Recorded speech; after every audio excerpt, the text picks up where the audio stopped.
Bom dia, pessoal, tudo bem? Estava comentando com o pessoal ali que a gente tem uma tarefa difícil, né? Afinal de contas tem um best-seller ali na outra, Nem fala o nome. Melhor não falar o nome porque metade vai sair se a gente... Não vamos fazer propaganda. Fecha a porta aí, por favor, pode Pessoal, trancar. aqui é bom. Tranca a porta aí, segura quem tá aqui, porque aí a gente consegue um... Falar que ele tá autografando o livro, então, aí... Danou. Se falar que o livro tá com 20% de desconto, então... Aí a gente tentou perde todo prender mundo. ele na outra sala lá, mas ele é mineiro, conseguiu sair mais rápido que a gente. Ele escorregou. A gente fez um plano ali, mas não deu certo. Gente, a gente vai falar de um tema interessante para quem está empreendendo, para quem já empreendeu, para quem está pensando em fazer isso. Sangue, suor e lágrimas, ou como o Alfredo prefere falar, né? Empreendendo na selva, no mundo digital, né? Cara, quando eu leio o primeiro dia de uma startup, o que me vem à cabeça é que eu tinha muito menos boleto para pagar hoje. Então, gente, para começar, só para a gente contextualizar para a galera quem está aqui, como o pessoal já apresentou, meu nome é Matheus Pestano, sou CEO cofundador da SenseData. A SenseData é a primeira plataforma de gestão de sucesso do cliente na América Latina. E a gente está aí galgando dentro desse mundo de recorrência um modelo de metrificar usando dados a jornada do cliente e garantir o sucesso deles. Tá? Alfredo, conta um pouco da X-Tech para a gente aí, cara. Bom, a X-Tech, para quem não conhece, é uma plataforma de comércio eletrônico, de loja virtual. Qualquer empreendedor, micro, pequena e média empresa pode criar uma loja através da tecnologia dela. Ela não se limita só a uma tecnologia, ela também entrega um ecossistema de várias soluções, desde logística, meio de pagamento, com diferenciais e benefícios. A gente tem mais ou menos 3 anos de mercado, criamos mais de 30 mil lojas, transacionamos em torno de 250 milhões de reais por ano e a gente também fundou a Social Rocket, que é uma startup de ganhar seguidor no Instagram, que também é SaaS, a gente veio se aperfeiçoando nesse modelo de negócio. Então a gente tem essa relação com a Superlógica aí também, que vem ajudando a gente a principalmente combater a questão de cobrança, inadimplência, que é uma coisa nesse mercado de SaaS, de recorrência, que você acaba, às vezes, tendo um negócio e o seu negócio passa a ser uma empresa de cobrança. E você perde muita energia com isso. Então, a X-Tech é isso, Social Rocket, esses são os nossos 2 negócios hoje. Legal. Aliás, indo nessa linha da cobrança é interessante, né? Outro dia a gente estava conversando e tem um dado interessante que o Lincoln Murphy até trouxe para a gente, que ele falou: Matheus, se existisse boleto nos Estados Unidos, provavelmente 30% dos negócios SaaS americanos ainda não estavam de pé. Porque ao contrário do que a gente tem no Brasil, lá 95% das transações B2B são no cartão corporativo, que é uma coisa ainda incipiente no Brasil. E em última instância, o boleto é a decisão de compra na mão do cliente todo mês. Então todo mês você tem que provar valor, né? Isso é uma dificuldade para a gente. Vahid, conta um pouco aí do Clezep para a gente, cara. Prazer estar aqui, pessoal. Meu nome é Vahid, eu sou CEO da Clezep e a gente, 3 anos atrás, eu estava na posição de pai de uma criança numa escola com o meu sócio e a gente encontrou uma oportunidade de modernizar o relacionamento da escola com os pais, que é muito ainda baseado em papel, e-mail e agendinha de papel. E essa relação a gente achou que, pela natureza dela, pela importância dessa relação, de quanto quem aqui tem filhos sabe quanto é importante a gente saber o que está acontecendo com nossos filhos na escola, a gente tentou criar algo que fosse mais moderno que o papel, mas não fosse tão informal quanto o WhatsApp, né? Então a gente criou algo que possa ser gerido pela escola. Então a gente, de forma simples, a gente costuma falar que a gente fez um WhatsApp adaptado para escolas. É algo que permite a escola ter gestão, controle, ela define, é uma rede de comunicação, basicamente, é mensageria, permite ela ter controle, e a gente acabou também transacionando coisas interessantes nessa plataforma, como autorizações, enquetes, agendamentos. Hoje a gente está em 300 escolas do Brasil e tem quase 200 mil pessoas que usam o nosso aplicativo semanalmente, né? São 3 milhões de mensagens que a gente trafega por mês atualmente. Legal. Alfredo, cara, falando aí de sangue, suor e lágrimas, no início, cara, conta um pouco da trajetória aí. Quantas vezes vocês testaram o produto e quais foram os fatores decisivos até acertar, cara? Cara, testar a gente testa até hoje. A gente teve uma história engraçada assim no início e a gente hoje está passando por um momento na vida de uma startup que acho que é o início de um novo ciclo, né? Não digo que é um fechamento, né? Que a gente está fazendo essa transição de aquisição para uma outra empresa e tudo mais. E aí as pessoas falam, porra, que legal, tal, agora sua vida mudou, tal. As pessoas dão muito mais valor para isso. Só que eu acho que o mais engraçado é que eu falo assim, cara, eu nunca falei assim, sabe? Aquela coisa de sonho de criança, tipo, porra, você é bombeiro, você é engenheiro. Porra, eu nunca falei assim, porra, você é dono de um software de e-commerce. Tipo, nunca teve isso. Então a nossa história foi muito o que eu acredito assim que é o empreendedorismo, que é você, tipo, ter um mercado ali, que eram pequenas e médias empresas que a gente gostava, né? A gente tinha uma agência, trabalhava duro para aquilo ali e, cara, estava olhando as oportunidades que apareciam. E aí a gente viu essa oportunidade numa dor que a gente tinha, que era de fazer projeto de site e tal, e entregar, e era quando a loja virtual começava a crescer, e aí a gente pegou e começou a fazer a solução. Na época eu me lembro que a gente não tinha o produto, a gente fez meio que um mock-up dele, e aí eu peguei e fiquei prospectando o cliente pelo Instagram muito, tudo mais, e aí a gente estava falando até ali, né? Hoje em dia se fala muito em automação, vocês sempre que estão começando a empreender, startup, já vem num evento desse e vê milhares de softwares de automação, parece que, porra, é só contratar o cara ali fora que vai cair uma porrada de cliente na empresa de vocês, né? E não é bem assim, vocês vão ter que trabalhar do mesmo jeito ou mais. Até para deixar o negócio automatizado vai dar trabalho. E depois que estiver automatizado vai dar mais trabalho.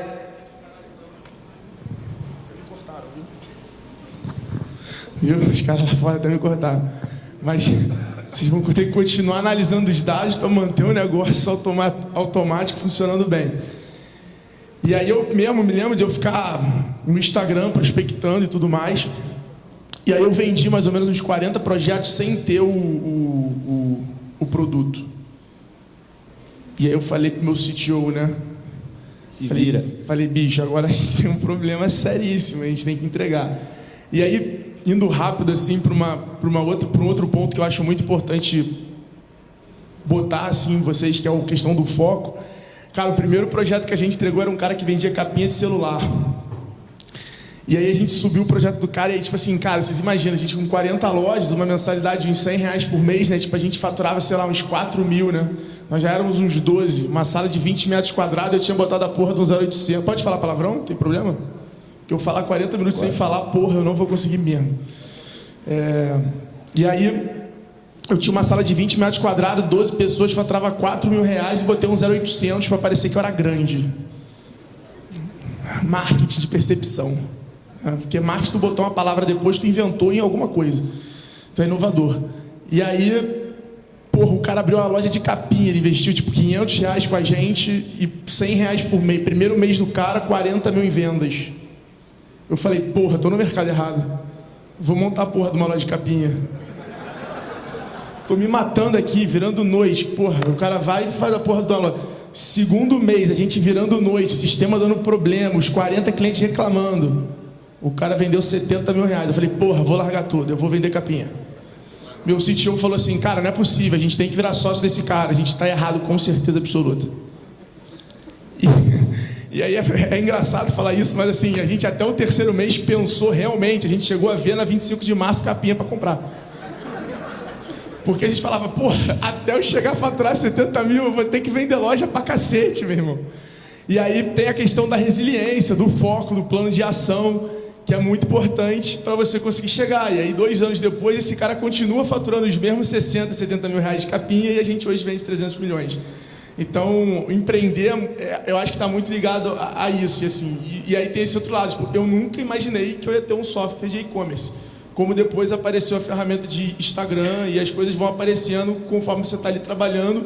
E aí eu acho que o mais importante não é vocês se preocuparem com o produto ou serviço que vocês vendem, mas entender muito bem o público que vocês trabalham.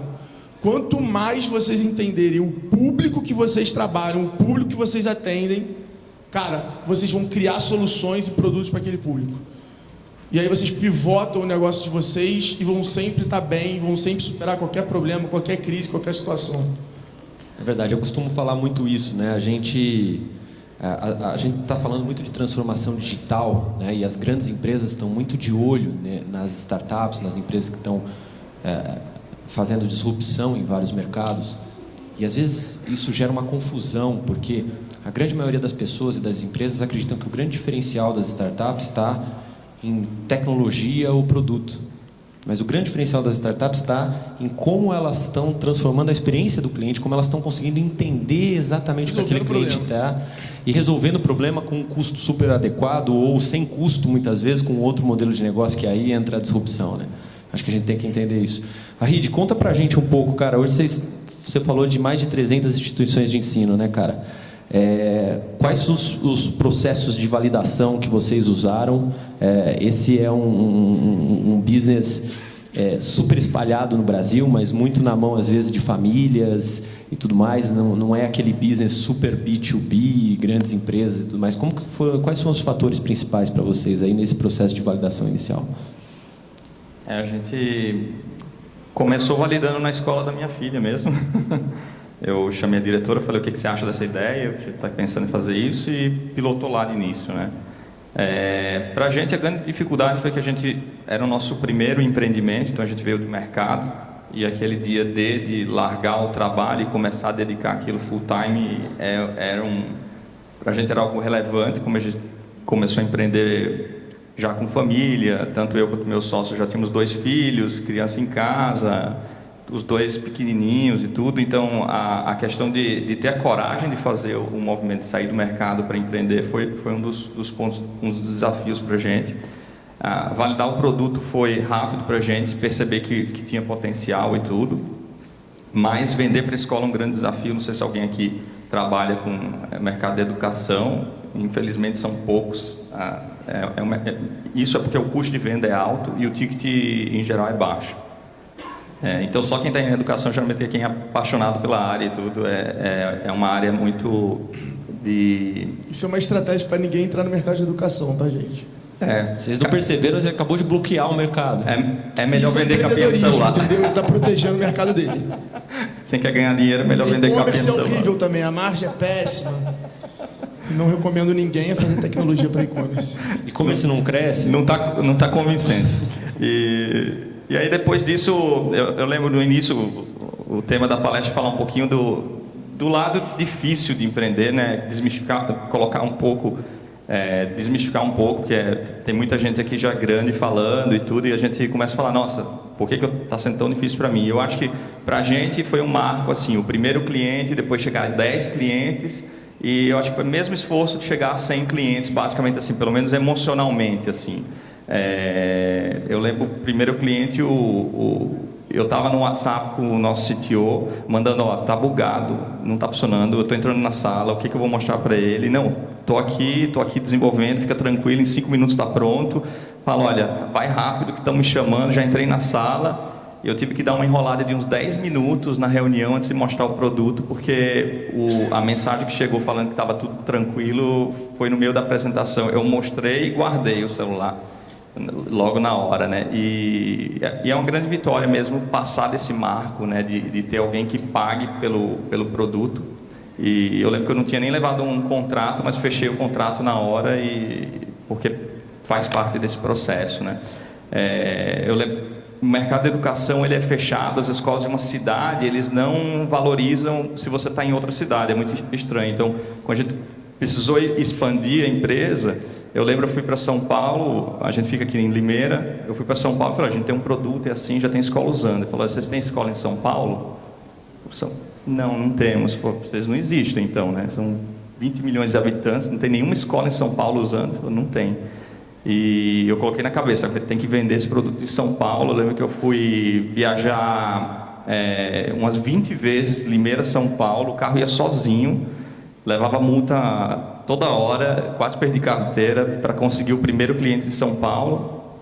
E depois disso foi um ciclo virtuoso na cidade. Só em São Paulo hoje a gente está em mais de 120 escolas em São Paulo, e escolas como Albert Sabin, Oswald de Andrade, Palmares, enfim,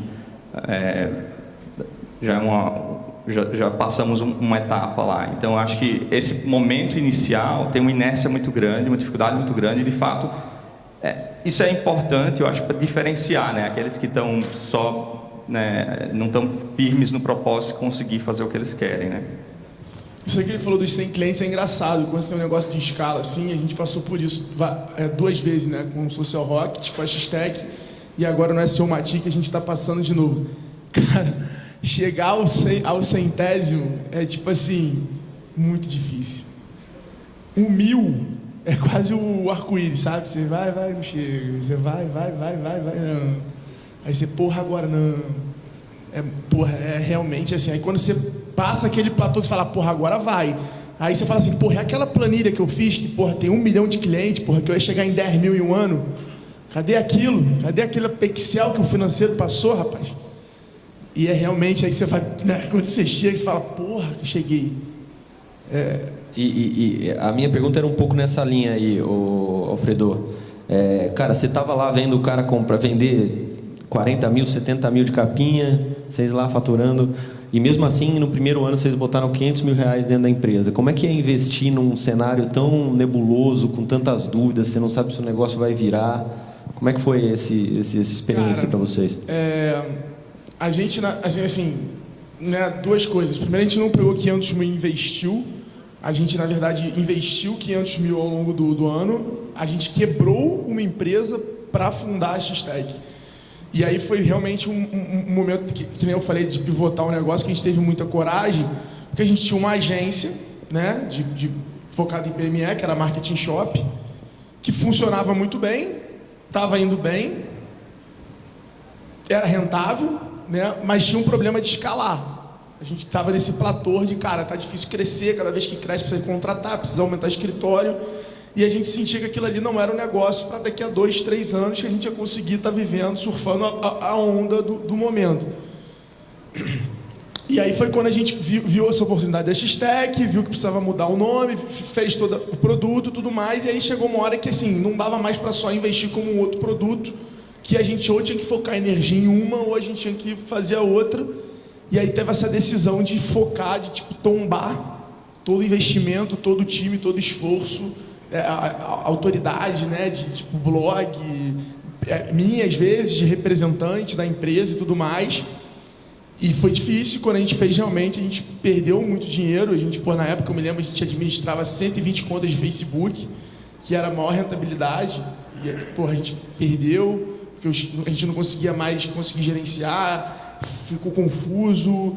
E aí entra a parte do foco. Você tem que ter muito foco, você tem que estar muito certo ali do que você quer, se aquilo ali vai funcionar mesmo. E aí, cara, sobre investir, cara, você tem que estar... primeiro você tem que acreditar muito que aquele Excel é possível, né?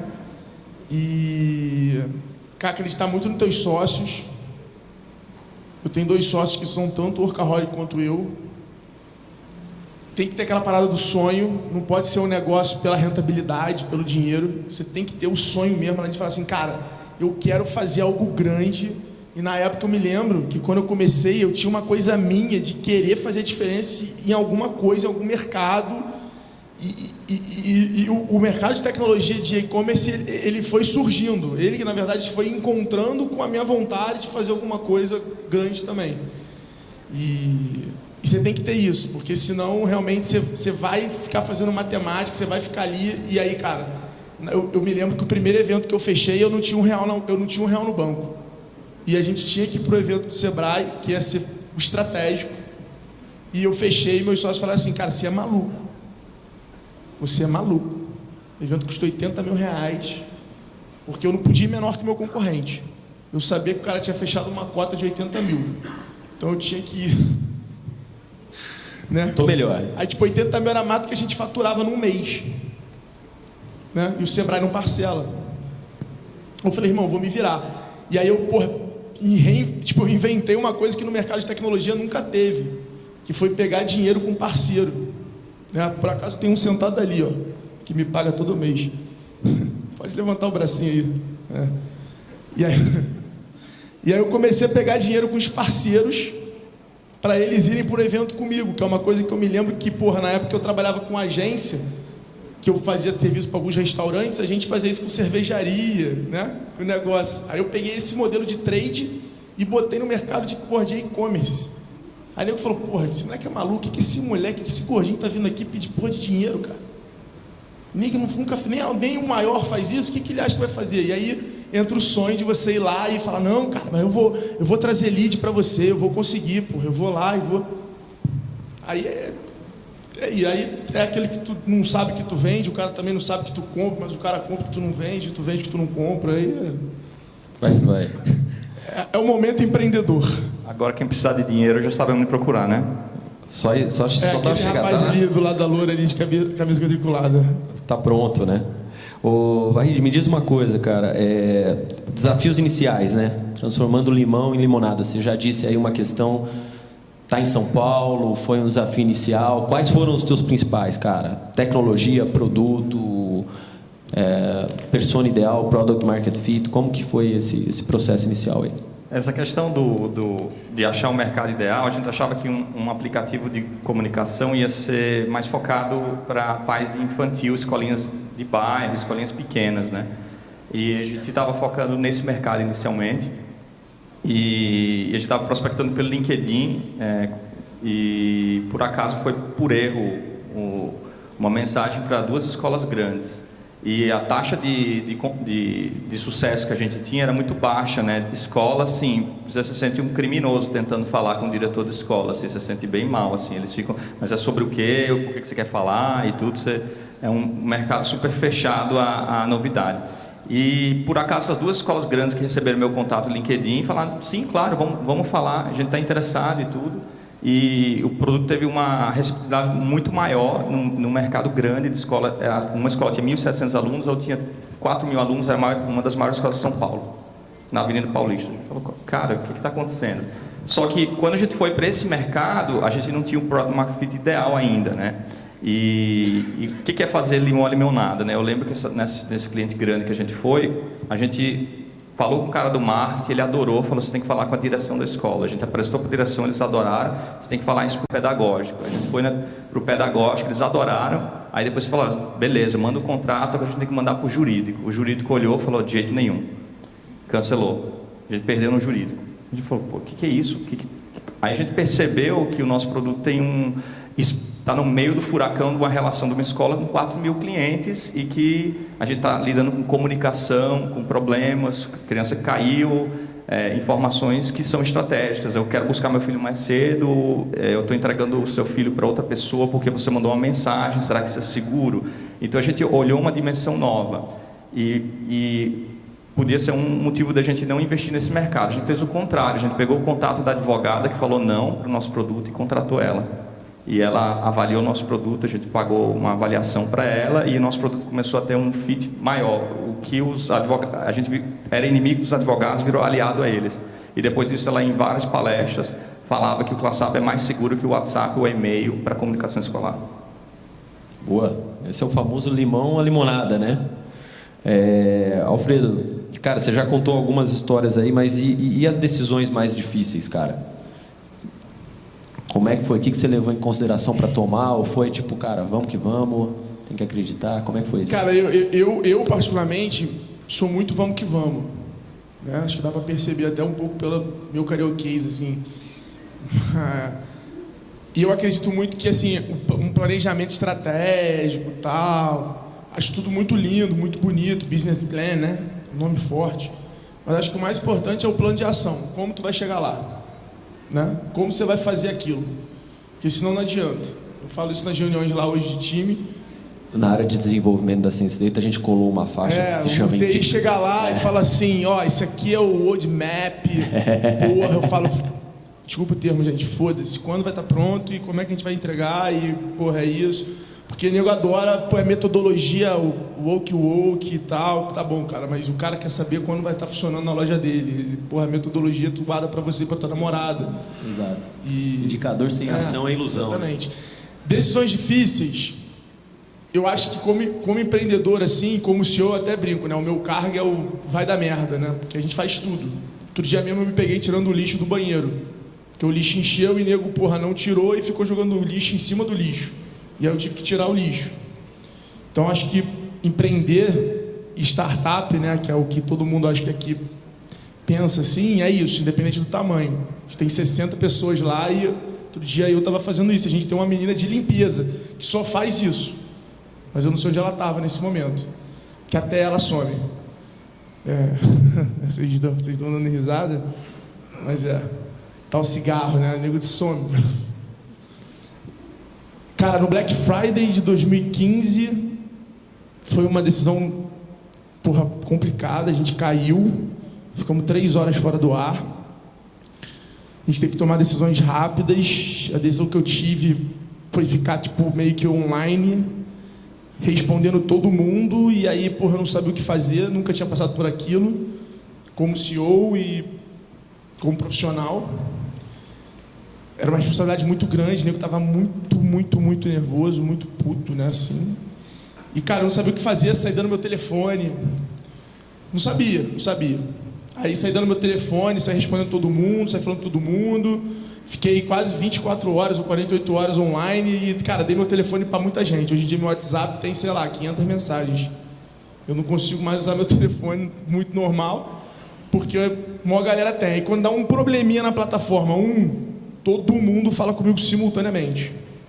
Aí meu telefone bloqueia, trava, porra. Mas, na época, foi uma decisão que eu tomei que ajudou a gente, como empresa. Mostrou comprometimento ali naquele momento. Exatamente. E salvou muito mesmo, porque a galera viu, cara, ele tem coragem de fazer isso, porque, né? Eu me lembro que, cara, eu fui encontrar um cliente na rodoviária. O cara tava tão nervoso, e falou, eu queria ver ter coragem de me encontrar. Eu falei, irmão, escolhe um lugar público. Vamos fazer um duelo. Porra, né? Eu tenho, escolhe um lugar público. Pelo menos terão testemunhas. Shopping, eu te encontro. Morre empreendedor em rodoviária, né? Contei ele na rodoviária do Tietê, ali em São Paulo. Fiquei sentadinho lá, assim, esperando o cara chegar. Black Friday foi um day one, assim. E agora, durante... A gente teve um crescimento muito rápido, né? Foram 2 anos, 3 anos, assim, de uma curva muito rápida. Então a gente saiu de uma sala de 25 metros quadrados para uma sala de 70, para uma sala de 150, para uma sala de 200. E isso fez a gente ter que tomar várias decisões, sabe? Assim, caralho, será que a gente vai pegar essa sala mesmo? Mas será...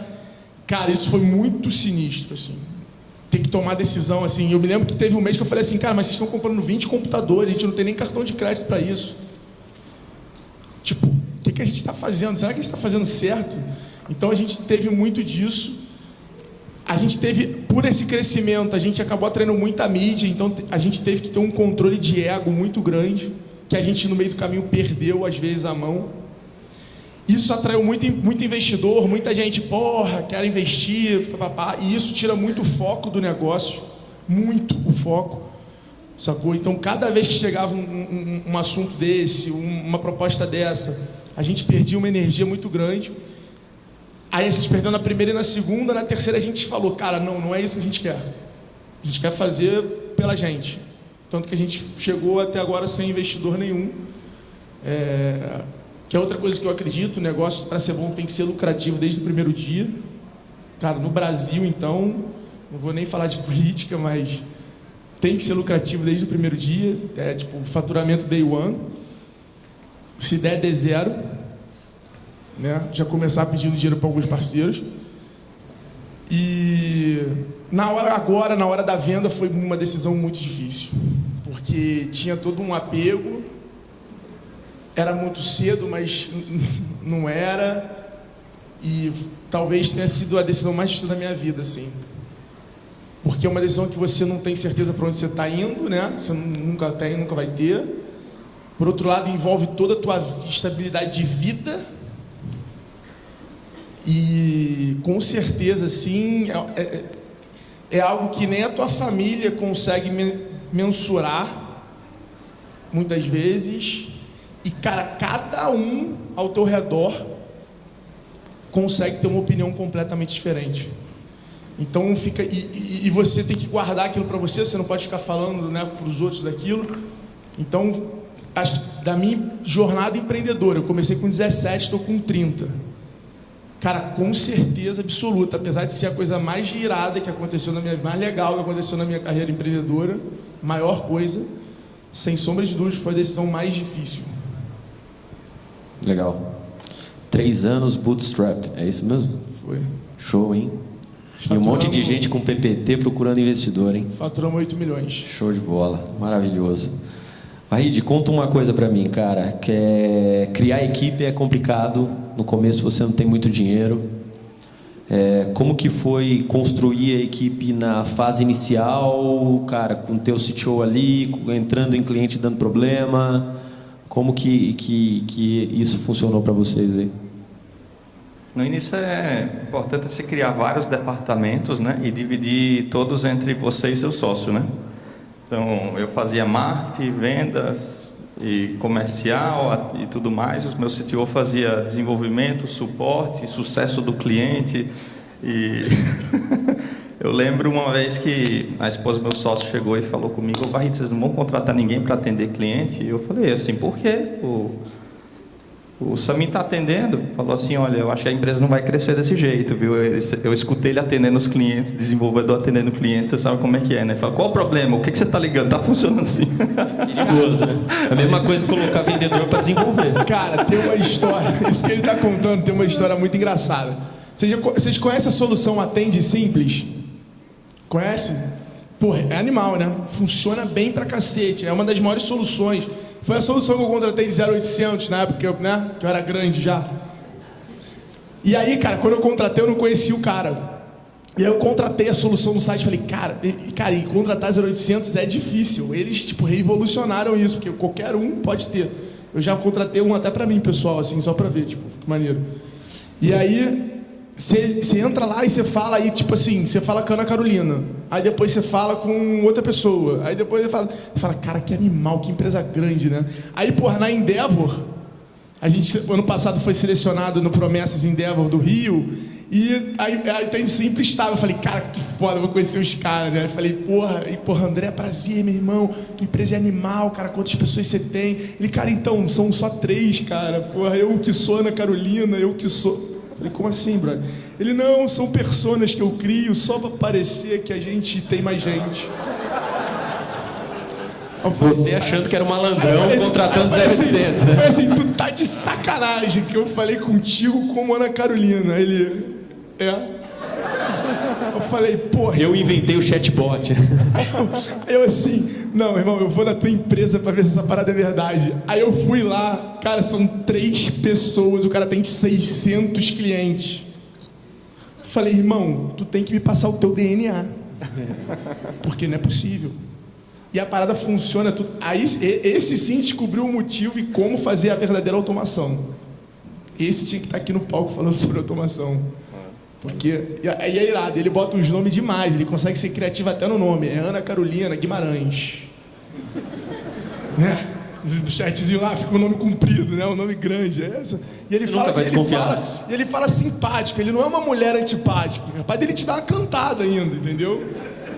É sensacional, cara. Agora tu falou desse caso, eu me lembrei. Então, no início é assim, e outro marco pra gente foi o dia que a gente estava tratando com uma escola da Fundação Bradesco, e aí os caras falaram, parte do nosso processo de compra é visitar o escritório de vocês e tudo, a gente está interessado no produto. Falou, cara, escritório, nossa, a gente se deu conta que a gente não tinha escritório, fazia já 6 meses operando, e a gente só estava em casa e tudo mais, home office, já tinha umas 4 pessoas trabalhando, mas tudo em home office. Escritório, não precisa, cara, a gente visita vocês, vai aí, onde vocês estão, São Paulo, se for Acre, a gente vai. Fala onde que é que a gente vai. Não, mas é parte do processo, a gente quer visitar o escritório de vocês. Escritório, cara, eu liguei para mim, o que a gente faz? O cara quer ir no escritório, que escritório é esse agora? Aí eu tive uma ideia, falei, cara, vou numa imobiliária, vou pegar uma chave do escritório para conhecer, chamar os caras, botar umas cadeiras, eles vêm, depois eu devolvo a chave e eles vão embora.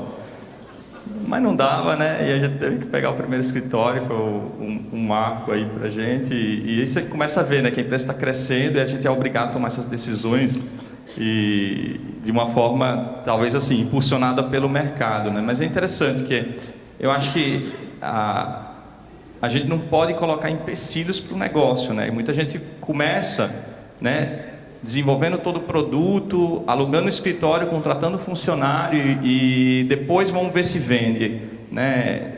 E aí depois o negócio não dá certo. Eu acho que a gente tem que saber a ordem das coisas, né? Não adianta a gente colocar o carro na frente dos bois. Eu acho que as duas histórias aqui que o Alfredo contou e que eu estou contando mostram assim, a vida de empreender é muito mais dinâmica e muito mais complexa e muito mais vamos fazer acontecer do que planilha, PowerPoint ou plano de negócio apenas, assim, tá lá e alguém vai acontecer como mágica. É muito fácil montar um plano de negócio.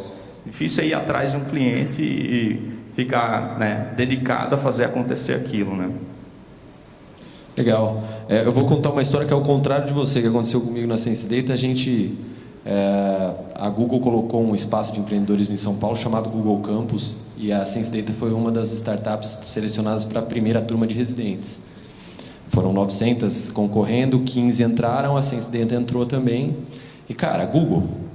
A hora que eu entrei, eu falei, cara, o melhor lugar que eu trabalhei na minha vida é o espaço da minha empresa. A gente ia ficar 6 meses ali. Aí o cliente ligava para mim e falava, não, você dá para fazer... Não, vem no meu escritório. Você tem que vir aqui, cara. Cada sala de reunião era uma festa de São Paulo. Tinha uma que tem um dragão no teto, a outra tem uma parede de escalada. Eu falei, meu Deus, não, você tem que vir no meu escritório. É muito legal e tal, não sei o quê. Você precisa ver, estamos num programa do Google. É um programa que o Waze fez. Então, é aquela coisa, né, cara? Você trabalha com o que você tem, né? Ao mesmo tempo, para a gente apareceu essa oportunidade, o cara, não, Matheus, dá para você vir aqui? Não, vem até aqui, a gente adora receber os clientes no nosso espaço e tal. Pra gente, assim, a mudança do escritório também mudou um pouco, que para criar, você perguntou sobre, eu não falei sobre formação de time, né? E eu contei essa história porque quando a gente montou o escritório, o que a gente percebeu que mudou muito na empresa é óbvio assim, muito da eficiência do nosso tempo foi perdido, assim, né? Até hoje eu e Samir, a gente comenta assim, que no escritório tem muito mais café, conversa, do que antigamente, né, que a gente só trabalhava. Mas é um espaço que você consegue começar a trabalhar a questão de equipe, cultura e tudo mais. Então foi muito interessante assim, depois que o produto é validado, os clientes compram. Acho que uma das etapas que a gente queria chegar era criar uma cultura dentro da empresa para atrair talentos, né? Uma empresa, para ter sustentabilidade, ela tem que ser um lugar que todo mundo queira trabalhar. E a gente ficou pensando, como a gente cria um ambiente que todo mundo quer trabalhar? E você tem que fazer algo que você tenha vontade de trabalhar, né? E você lembrar um pouquinho como que era no seu primeiro emprego, segundo emprego, o que tinha lá que você não gostava e fazia. Então, a gente não trata estagiário diferente de funcionário e a gente tenta ter um ambiente de desafio, de confiança, de oportunidade de crescimento, de aprendizado. E foi bem bacana esse desenvolvimento mesmo da equipe, ver a cultura. Chegou um cara que começou a trabalhar para a gente depois de um ano assim e falou assim, qual é a missão e valores da Classe A? Eu falei, missão, valores da Classe A. A gente tinha esquecido de fazer, né? E falou, pô, legal, vamos fazer esse negócio, mas agora não, vamos esperar mais 6 meses e a gente faz. A gente chamou toda a equipe e tudo, vamos fazer um brainstorm aqui, quais são a missão, visão e valores da Classe A. A gente dividiu em times, fez todo um trabalho, e só a experiência de ter criado isso, a gente decidiu, a cara da empresa, da Classe A, é uma empresa que a gente constrói junto isso. Então, essa missão também não vai ser os empreendedores que vão escrever no quadro e passar para a equipe. A gente vai construir isso juntos. E o processo foi tão interessante que a gente dividiu em equipes separadas e cada um tentou chegar em coisas por conta, para a gente ver se ia bater, se a gente refletia as mesmas coisas, né? E várias palavras apareceram nos grupos que mostraram um pouco da nossa cara, né? E aí a gente formalizou, discutiu e apresentou para a equipe o resultado final e foi bem bacana. Depois disso a gente chegou e falou, não, a cara da nossa empresa não é de pegar a missão e valores e colar num quadro na parede, a gente quer desenvolver isso. Então a gente estudou lá e falou, não, vamos fazer um trabalho, uma vez por mês a gente para 1h30 para discutir um dos valores da empresa, a equipe toda junta e discute sobre aqueles valores. A gente só chegou até o 4º valor dos 9 que a gente tem, a gente só entende de 4 deles oficialmente, nesse progressivo, né? Legal. Você falou de escritório, quando a gente montou o escritório nessas mudanças que eu falei, a gente comprou o computador, tal, o cartão não tinha, a gente tinha que pagar a Amazon no cartão, e aí a gente ficou sem dinheiro para comprar cadeira. E eu falei, cara, faz o seguinte, compra uma mesa alta, que a gente bota uma mesa, a gente recebe pouco cliente, a gente coloca uma mesa alta de reunião sem cadeira. E aí se o cliente for lá, fazer a reunião em pé. E aí se ele falar alguma coisa, fala assim, não, nosso senhor é maluco, ele gosta de fazer reunião em pé para ser rápido. Boa. Que era uma maneira de não ter cadeira, Tá na porque a gente moda. economizava. No Vale do Silício o pessoal tá fazendo exatamente, isso. assim, qualquer coisa maluca, porra, é diferente. Aí o cara fala, porra, esse moleque é maluco, né, cara, esse porra. Ele deve ter visto essa porra lá fora, no Israel. Fala que viu num país diferente e tal. E vai colando, né? É marketing de percepção. Sempre funciona. Né? E esse lance da foto, né? A primeira matéria de imprensa minha, a mulher, não, porque você precisa mandar uma foto pra gente no seu escritório. Eu falei, olhei pro meu escritório assim, né? Aquela sala ali que eu já quase estava olhando a parede aqui. Aqueles móveis do Shopping Matriz, né? Que parecia aqueles escritórios de... Nem sei de quê. Né? Aquelas coisas assim bem complicadas mesmo, aquela mesa de uma cor, cadeira de outra, a cadeira diferente da outra. Aí eu falei assim, cara, como é que eu vou fazer? Só que tinha um restaurante na esquina novo, que era aqueles conceitos de tijolinho, industrial. Aí eu falei, porra, é lá mesmo, vou tirar na escada porque, porra, a gente tem um duplex. Não deu outra, a foto até que tá aí no negócio, eu sentado na escada assim, ó. Parece que a gente já tá num duplex com a porra vermelha, parede de tijolo. Moderno, tipo bonito, com sala de escolar. reunião. Aí quando a gente se mudou pro escritório de 200 metros, eu falei assim, meu irmão, pode ter o que vocês quiserem, mas sobe a porra de uma pilastra de tijolo, porque eu quero ver um tijolo aqui dentro. Boa. Porque agora eu vou falar que é verdade, que eu tirei a foto aqui, no tijolo. Muito bom. Senhoras e senhores, o tempo está acabado.